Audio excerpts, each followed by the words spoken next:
जो मुर्गी कभी अंडे नहीं देती थी वो चोरी छिपे दूसरी मुर्गियों के अंडे चुरा लेती थी। मालिक को असली बात पता नहीं थी। उसे लगा कि सारे अंडे पीली मुर्गी दे रही है। इस वजह से वो उसे खास दाना देने लगा ताकि उसके अंडों से खूब कमाई हो।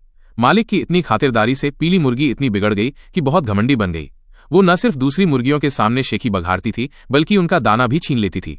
बाकी मुर्गियां कमजोर थीं तो बस चुपचाप सहती रहीं, लेकिन उनका यही चुप रहना पीली मुर्गी को और भी घमंडी बना रहा था। फिर एक दिन उसने चोरी छिपे अंडे चुराना बंद किया और अब खुलेआम चुराने लगी। धीरे धीरे वो चालाक और घमंडी मुर्गी पूरे मुर्गी खाने की लीडर बन गई। मालिक हर रोज उसके बड़े बड़े सफेद अंडों की तारीफ करता। उसे लगता था कि वो और ज्यादा अंडे देगी, इसीलिए उसे और ज्यादा दाना देने लगा। ज्यादा खाने से पीली मुर्गी इतनी मोटी हो गई कि अब अंडे देना ही बंद हो गया। एक दिन उसने पूरा जोर लगाया पर बस एक कचरे का गुच्छा निकला। उसी समय उसके पास बैठी काली मुर्गी आराम से अंडे दे रही थी। मौका देखकर पीली मुर्गी ने उसका अंडा चुरा लिया और अपने घोंसले में रख दिया। उसकी ये चाल चल गई और मालिक उसे पहले की तरह ही दाना देता रहा। लेकिन एक दिन सफेद मुर्गी ने उसे रंगे हाथों पकड़ लिया और जाकर काली मुर्गी को सब बता दिया।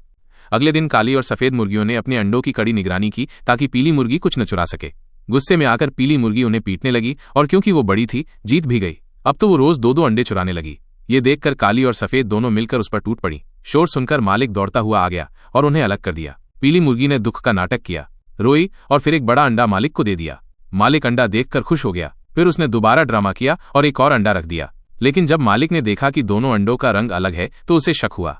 उसे समझ आ गया कि एक मुर्गी दो रंग के अंडे नहीं दे सकती। अगली सुबह उसने सिर्फ पीली मुर्गी को नहीं बल्कि तीनों को दाना दिया। लेकिन पीली मुर्गी ने फिर से सारा दाना खुद खाने की कोशिश की तो काली और सफेद ने फिर से हमला कर दिया।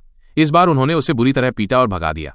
आखिर में पीली मुर्गी हार मान गई और चुपचाप अपने कोने में छुप गई। शाम को जब मालिक लौटा तो हर तरफ पंख बिखरे पड़े थे।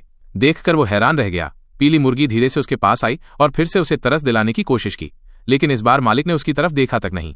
उसने सारे अंडे देखे और आखिरकार पूरी सच्चाई समझ गया। फिर उसने पीली मुर्गी को बाकी सबसे अलग कर दिया। अब काली और सफेद मुर्गियां ज्यादा अंडे देने लगीं और उधर पीली मुर्गी गुस्से और जलन में धीरे धीरे अंदर ही अंदर घुलती रही।